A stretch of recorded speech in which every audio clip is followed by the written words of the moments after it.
সুন্দর করে রুটিটা উল্টে পাল্টে নিয়েছি। নেওয়ার পর সেপাশে একটু যখন ভাজা ভাজা হয়ে যাবে তখন আবার একটু উল্টে দিব। উল্টে দেওয়ার পর দেখতে পাচ্ছেন এভাবে কিছুক্ষণ করে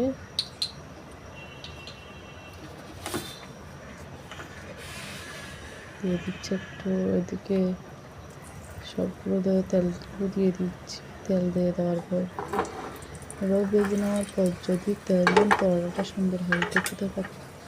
দেখতেছেন কি সুন্দর করে ফুল উঠছে, সব দিক থেকে ফুল উঠতেছে। দেখছেন কি সুন্দর একটা কালার চলে আসছে। তারপরে এই পাশ হয়ে যাওয়ার পর এই পাশ উল্টে দিব একটু। তো এভাবে হয়ে যাবে পরোটা। সব দিক থেকে হচ্ছে নাকি এটা দেখে